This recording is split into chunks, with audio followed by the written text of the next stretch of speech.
네, 오늘의 주시는 성경 말씀 마태복음 22장 1절부터 14절 우리 함께 교독하도록 하겠습니다. 예수께서 다시 비유로 대답하여 이르시되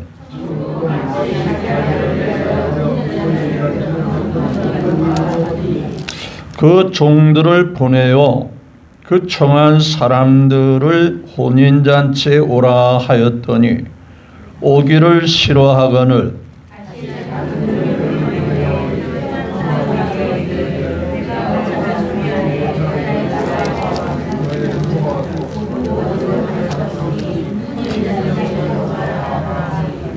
그들이 돌아보지도 않고 한 사람은 자기 밭으로 한 사람은 자기 사업하러 가고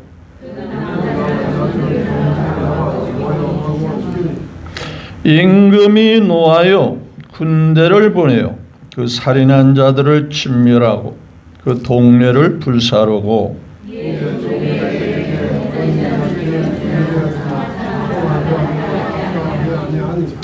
내거리 길에 가서 사람을 만나는 대로 혼인잔치에 청하여 오라 한데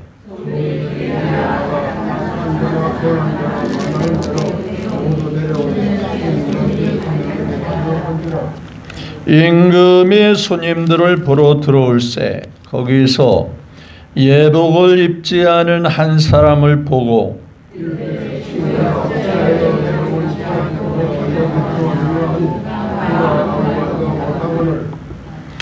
임금이 사환들에게 말하되 그 손발을 묶어 바깥 어두운 데 내던지라 거기서 슬피 울며 이를 갈게 되리라 하니라.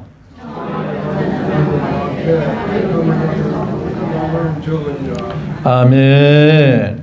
네, 1절부터 14절까지 우리 하나님 말씀을 같이 교독하면서 오늘 이 말씀에 은혜가 있기를 바라되 제목은 주제는 청함받은 자는 예복을 입어야 합니다.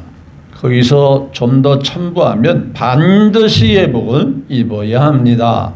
라는 주제로 함께 은혜를 나누기를 원합니다. 먼저 말씀이 듣기에 앞서 하나님께 큰 영광을 올려드리고 또 하나님의 복이 하나님의 사랑이 하루하루를 무탈하게 순조롭게 살아가시는 여러분들에게 있기를 주 예수 그리스도 이름으로 축복합니다. 네, 옆에 사람과 한번 인사 나누고 말씀 듣기 원합니다. 예수님으로 잘 되고 있습니다. 더 잘 될 겁니다. 계속 잘 될 겁니다. 영원히 잘 될 겁니다. 예, 인사만 하다가 끝났으면 좋겠어요. 신바람 나지 않아요? 예. 믿음으로 받아들이면 그게 주의 음성이에요. 응? 믿음의 사람 다윗이 그랬잖아요. 하나님이 나의 목자시면 뭐가 부족함이 있겠냐. 응? 부족함이 없으리라 그랬잖아요. 하나님 체험하면요 정말 신바람 나는 일들이 많거든요. 자, 오늘도 함께 하시는 주님을 찬양합니다. 예수는 나의 왕이요 예수는 우리 왕이요 나의 왕이요 우리 모두의 왕이십니다.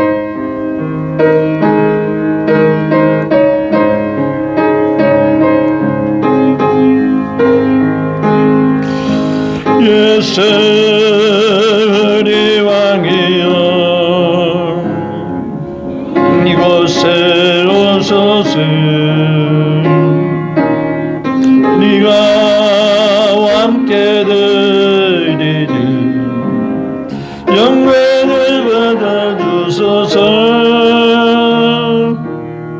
우리는 주님의 백성 주님은 우리 왕이는 왕이신 예수님 오소서 좌정하사 다스리소서 예수 우리 주세요 세우소서. 우리가 주께 드리는 찬양을 받아주소서. 우리는 주님의 종들, 주님은 우리 주시라. 주 대신 예수님 오소서. 이 찬양을 받아주소서.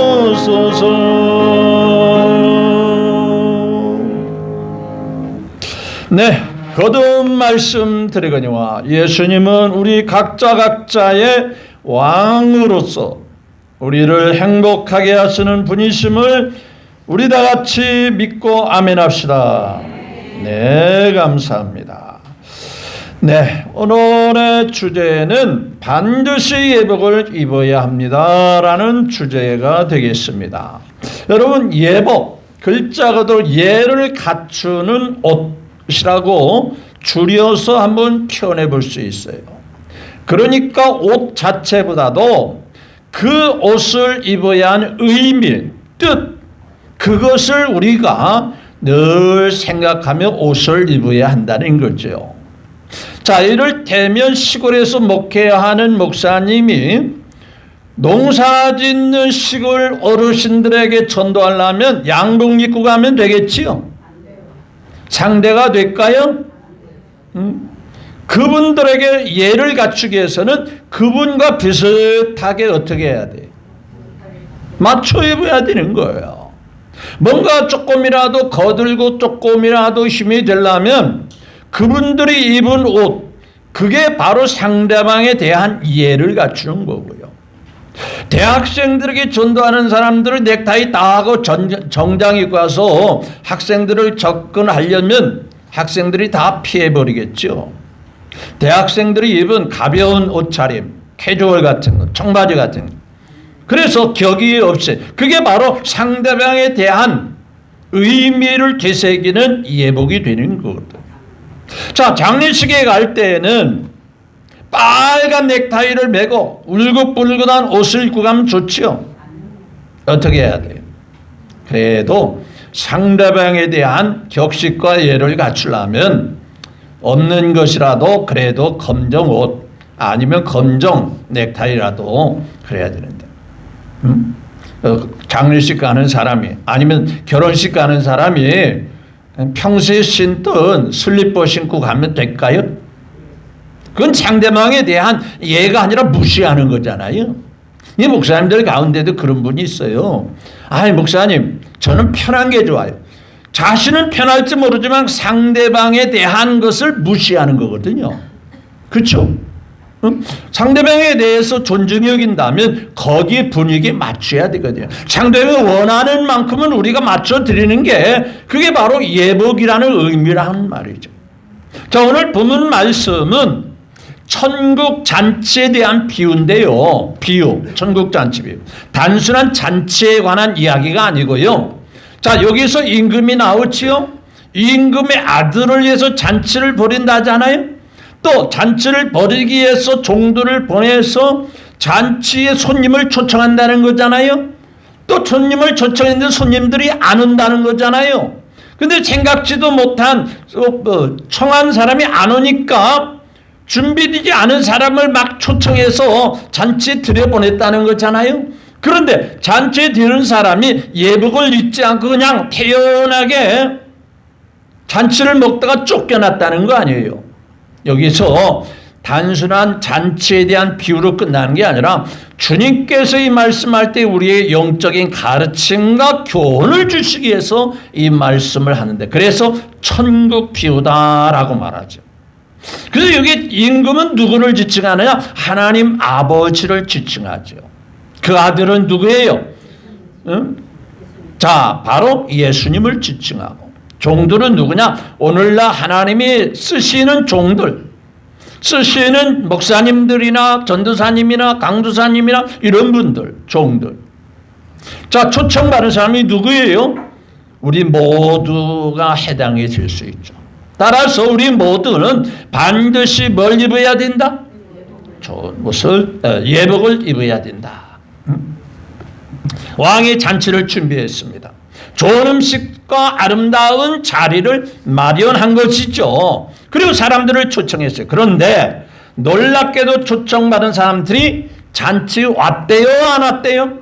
안 왔다는 거예요. 그래서 이 말씀을 통해서 첫째는 하나님은 먼저 우리에게 잔치를 오라고 초청하시는 분이시다. 우리가 먼저 하나님 앞에 온 게 아니고요. 하나님이 먼저 우리를, 저와 여러분들을 뭐 했어요? 초청하셨어요. 아니 뭔 소리 하느냐, 나는 우리 아내 우리 부인이 나를 초청해서 기어왔지 무슨 하나님이 초청해. 아니요, 그것도 배후에 깊이 들어가면 하나님이 사랑하는 아내, 사랑하는 부인을 통해서 아니면 지인을 통해서 하나님이 나를 초청했다 그 말이에요. 이사야 43장에 내가 땅끝에서 너를 부르며 모퉁이에서 너를 불러줘 너는 내 아들이라 내 것이라 하였도다. 네가 물 가운데 네가 불 가운데 지날 때도 내가 너를 지켜줄 것이다. 하나님이 먼저 우리를 초청하신 거예요. 하나님이 먼저 우리가 하나님을 찾은 것이 하나님이 우리에게 찾아오신 거예요. 이게 큰 은혜인 줄 믿으시면 아멘. 우리가 하나님을 알기 전에 하나님이 먼저 우리를 아셨고, 내가 하나님 앞에 생각이 없을 때 하나님이 먼저 우리를 사랑하시고 우리를 불러주신 그게 은혜입니다. 하나님 앞에 내놓을 수 있는 공로가 있어서가 아니라 그저 공로가 있고 뭔가 잘한 것이 있어서 초청받은 게 아니에요. 우리의 의가 착한 마음 때문에 하나님이 초청한 것이 아닙니다. 오직 하나님의 은혜. 한번 따라하십시다. 오직 하나님의 은혜입니다. 내가 하나님께 나온 건 오직 하나님의 은혜다. 믿습니까? 왕은 잔치를 준비했습니다. 사람들에게 말합니다. 와라! 모든 것을 뭐라 했죠? 준비해 놓았다. 너희들은 뭐 하기만 해라? 보기만 해라. 이것이 복음입니다. 우리가 준비해 가는 게 아니에요. 왕이니까 그저 한두 가지만 준비했겠어요? 그것도 장차 뭐가 될 사람이요? 아들인데요. 임금 아들이면 누구요? 장차 왕의 계승자 아니에요? 왕자 아닙니까? 여러분, 하나님이 구원에 필요한 모든 것을 다 준비해 놓은 것입니다. 우리에게 필요한 것은 하나님께 베푸신 은혜를 믿음으로 그냥 거저 받아들이기만 하면 되는 것임을 우리는 아멘 하시기를 바랍니다. 따라서 우리는 신앙생활 하면서 하나님 앞에서 살아가면서 그분의 은혜를 잊어서는 될까요? 안 될까요? 내가 무엇을 했기 때문에 구원받았다고 생각해서도 절대 안 되는 거예요. 내가 얼마나 열심히 봉사했느냐가 아니에요. 하나님 앞에 내가 헌금을 많이 했다, 그게 아니에요. 내가 하나님 앞에 얼마만큼 일을 많이 했느냐, 그게 아닙니다. 오직 하나님의 은혜, 오직 하나님의 사랑.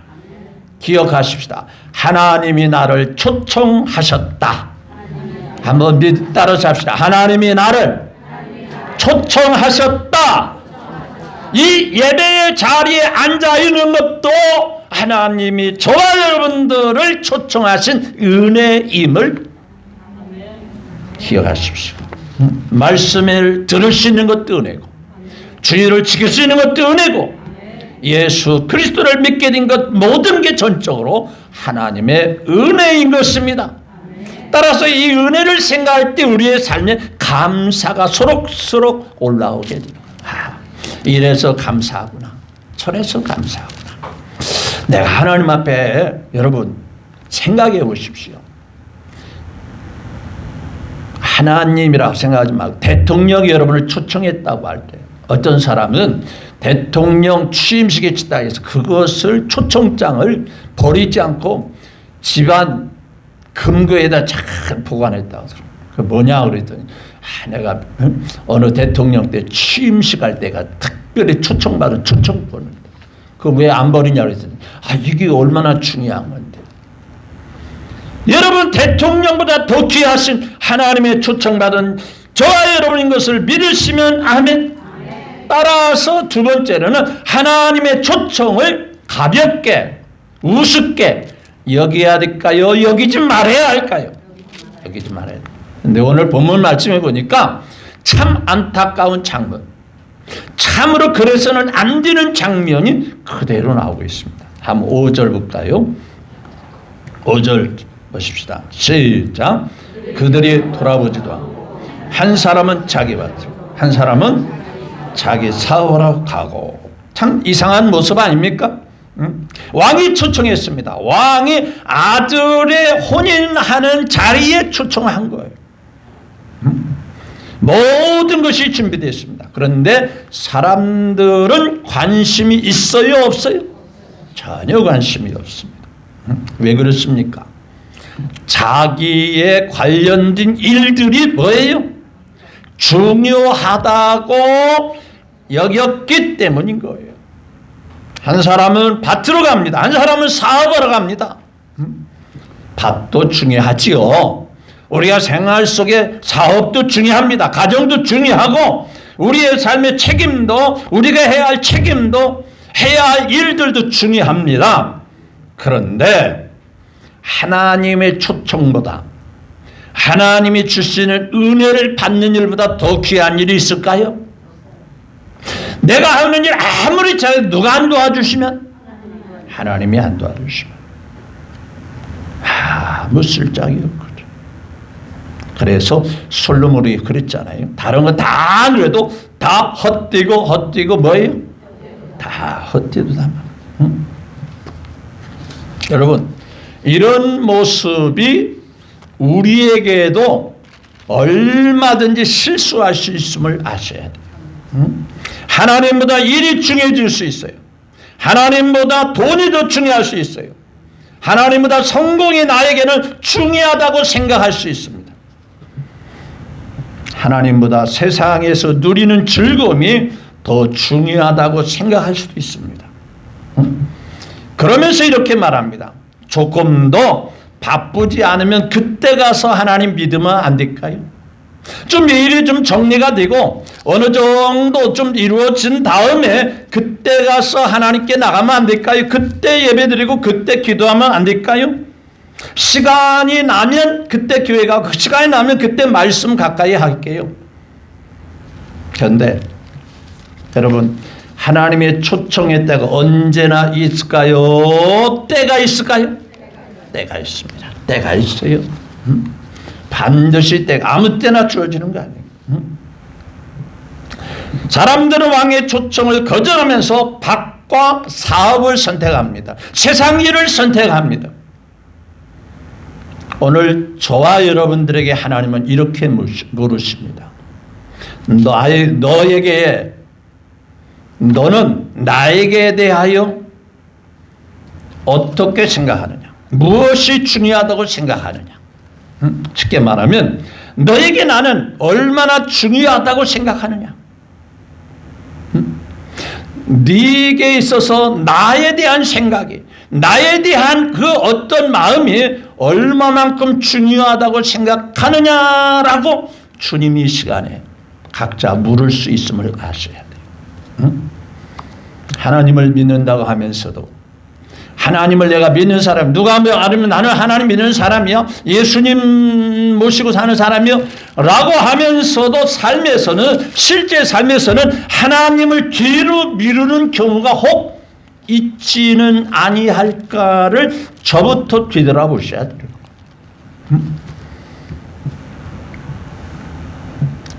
예배보다 다른 일이 중요하고, 기도보다 다른 것이 중요하고, 말씀보다 세상의 소리가 더 중요하고 라고 생각하는 사람, 일단 이 말씀을 통해서 저와 우리 모두 각자 되돌아보셔야 돼요.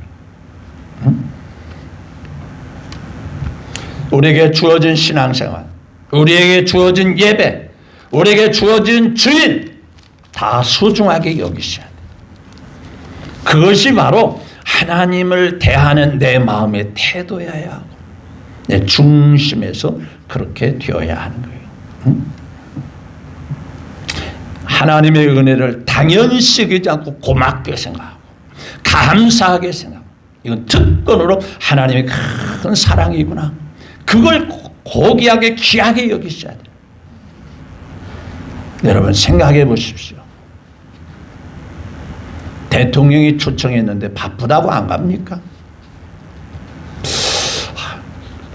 여러분 모르겠어요. 여러분들은 다 대통령보다 크시니까. 우리나라 대통령 뭐 그렇죠 뭐. 근데 여기 보니까 임금입니다. 왕정시대 임금. 백성이요, 평생 살면서 임금 한 번 가까이 해볼까 말까 한 시대예요. 그렇죠? 지나가면서도요, 임금이 지나가면요, 임금 시대는요, 왕이 다스리는 시대는 고개도 못 어떻게 해요. 완전히 90도 각도로요 숙이면서 왕이 지나갈 때까지 그래요. 얼굴을 못 들 때요. 그런데 왕이 초청한 거예요. 그 임금이 초청. 그것을 바쁘다고 힘들다고 뭐 이래저래 핑계 대가지고 그럴 수 있어요? 그럴 수 없죠. 세 번째, 잔치에 들어오는 사람은 반드시 입어야 할 뭐가 있어야 된다? 예복이 있어야 됩니다. 자, 왕의 사람들이 잔치를 불러드립니다. 이 사람 저 사람. 왜? 먼저 온 사람이 오지 않으니까 생각지도 않은 사람이에요. 자, 이 먼저 초청한 사람은요, 성경적으로 보면 유대인들입니다. 이스라엘 사람들이에요. 예수님이 이 땅에 오셨으면서도 예수님을 안 받으려는 이스라엘 유대인들의 모습을 그대로 보여주고 있습니다. 그들이 예수님 앞에 안 오니까, 믿음으로 받아들이지 않으니까 이스라엘이 아닌, 유대인들이 아닌 이방인들에게 복음이 전해집니다. 그래서 복음이 저와 여러분들까지, 이곳에까지 복음이 전해진 거거든요. 그래서 하나님이 엉뚱하게 생각지도 못한 사람을 초청을 합니다. 불러주십니다. 다 옵니다. 자, 초청받은 사람이 잔치 그 자리에 가득합니다.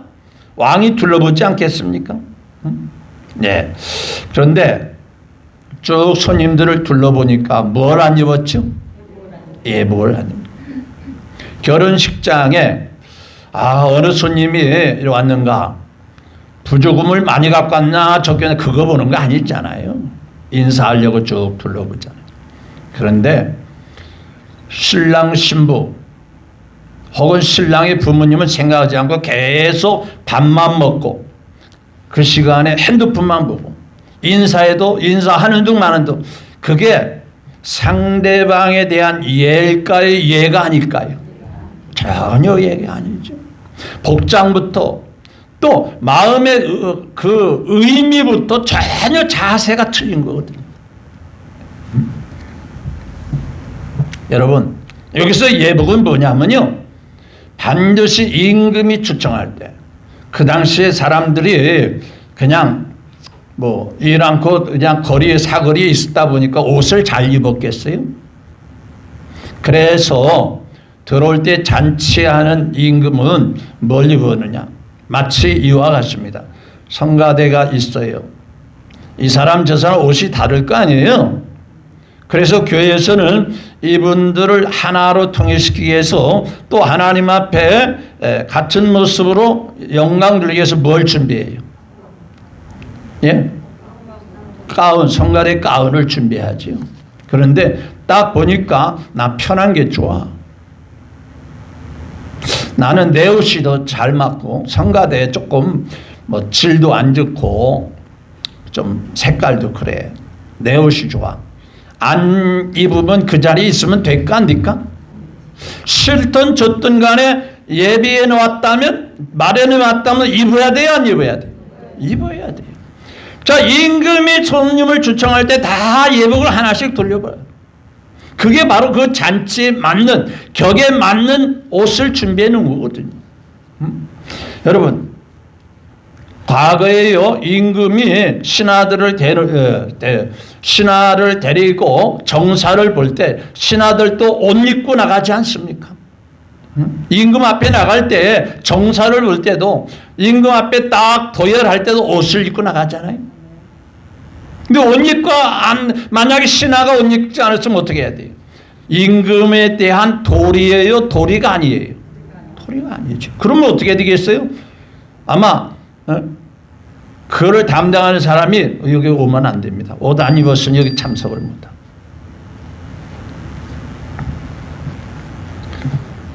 여러분, 초청받은 것과 초청받은 사람답게 삶을 살아가는 것은 전혀 다르다는 사실을 아셔야 돼요.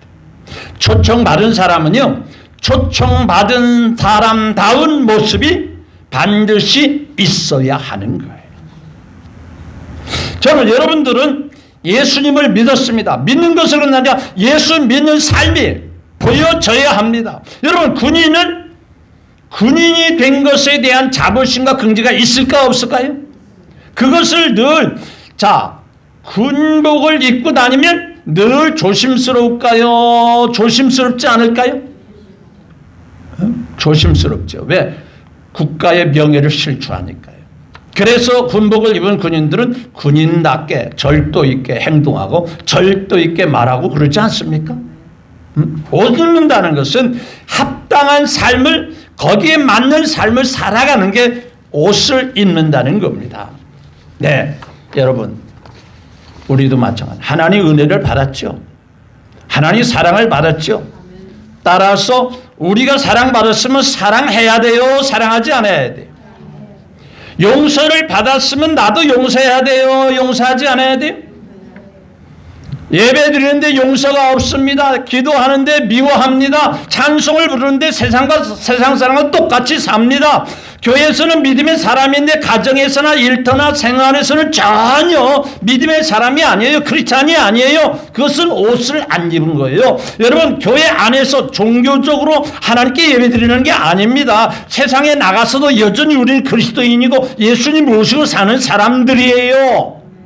믿으시면 아멘. 월요일 날도 예수 믿는 사람이고 화요일 날도 예수 믿는 사람이고 가정에서도 예수 믿는 사람이고, 어떤 사람이 교회만 오면 천사인데 집에 가면 완전히 딴 사람이 되니까 보따리 써가지고 어디 갔대요? 네?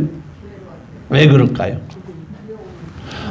교회에 오면은 정말 딴 사람이 돼가지고 그렇게 아이고 믿음 좋다고 어떻게 이렇게 믿음 생활을 잘하냐고 그러는데, 생활의 현장에 가니까 조명을 그래서 아예 어디서 살면 좋겠다.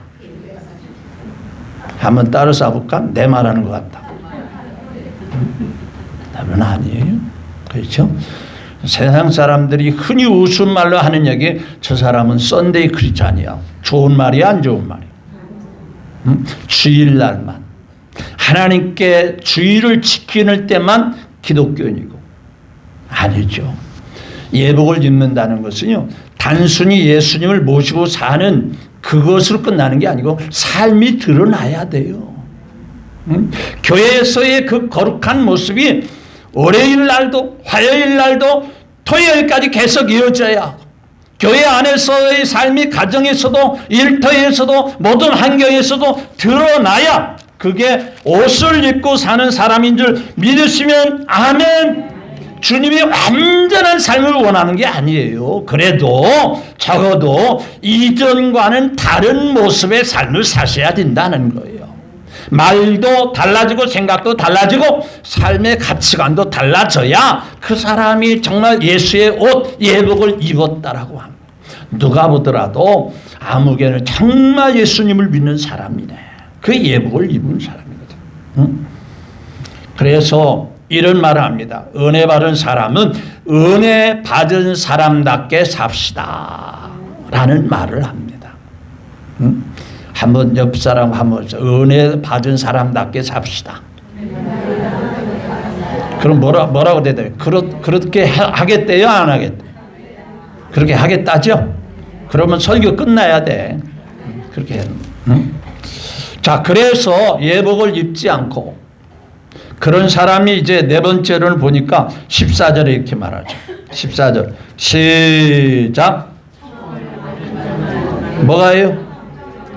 많은 사람들이 초청을 받았습니다. 그러나 모든 사람이 초청을 진정으로 마음으로 자세와 태도로 마음으로 다 초청받은 사람이 아니라는 거예요. 그냥 할 수 없이 그 자리에 앉아 있을 뿐이에요.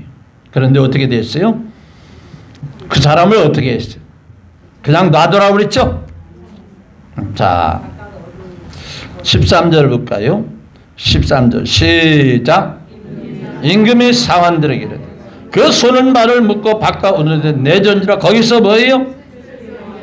슬피 울며 이를 갈게 되리라. 왜 내가 진작에 그러지 못했을까 후회하면서 슬피 울며 이를 갈게 되리라. 탄식하고 안타까 여기면서. 그렇죠? 교회 다닌다고 예배 드린다고 자동적으로 하나님의 백성으로서 삶이 사라지는 게 아니거든요. 예수님 모신 사람답게, 기도하는 사람답게, 예배 드리는 사람답게 하나님과 바른 관계를 맺고 사셔야 돼요. 바른 삶을 살아가셔야 되는 줄로 믿으시면 아멘. 정말 중요한 것은 내가 정말 예수 그리스도를 믿고 있는가? 내 삶이 그 믿음에 합당한 열매를 맺는 삶을 지금 살아가고 있는가를 오늘 말씀을 통해서 뒤돌아보세요. 하나님이 기뻐하는 삶을 내가 완벽하게 살라는 얘기가 아니에요. 과거보다는 조금씩 달라져야 돼요. 가지가 나무에 붙어 있다고 해서 의무를 다하는 거 아니잖아요. 그렇죠?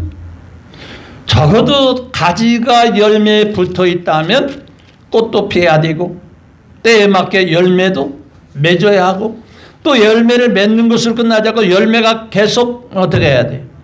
자라야 되고 또 벌겋게 익어가야 하고 또 상품성이 있어야 되고 그게 가지가 나무에 붙어 있는 결과가 아닐까요?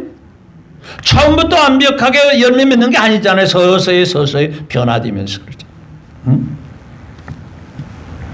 자, 이제 말씀을 정리해 봅니다. 나는 정말 주님의 초청을 받아들인 사람인가?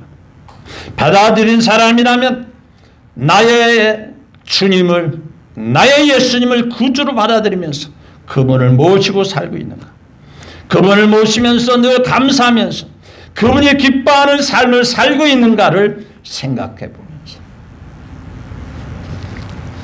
나는 정말 하나님의 자녀답게 하나님이 보실 때 합당의 삶을 살아가고 있는 예복을 입은 사람인가? 오늘 이 말씀을 한번 뒤돌아보셔야 돼요.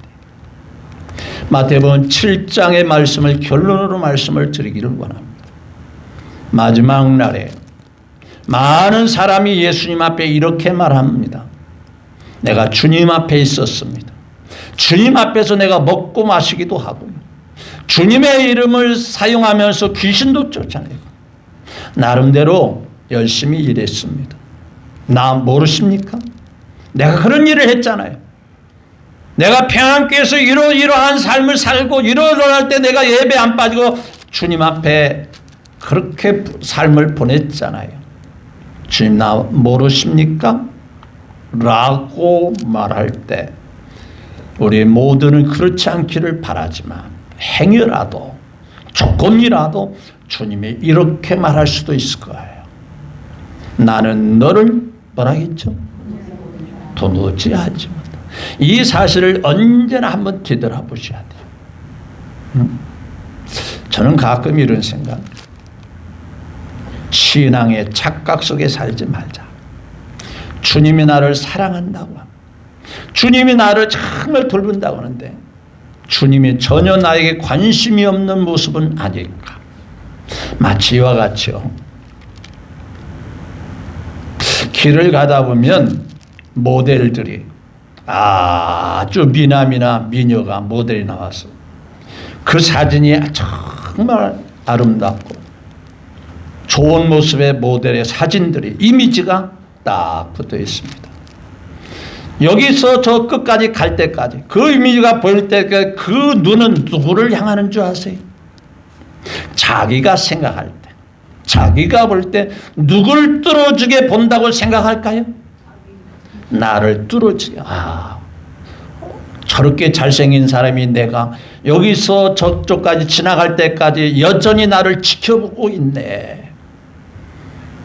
착각입니다. 착각이에요. 전혀 그 이미지는 자기를 보지 않습니다.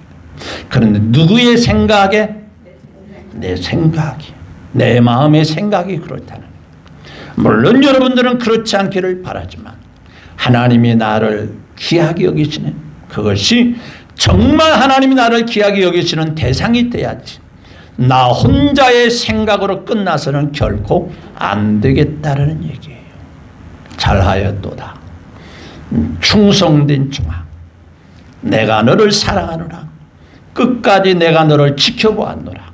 너는 내 마음에 합당한 자로 여김을 받는 우리 평안교회 식구 저와 여러분 모두가 되기를 다시 한번 주 예수 그리스도의 이름으로 축복합니다.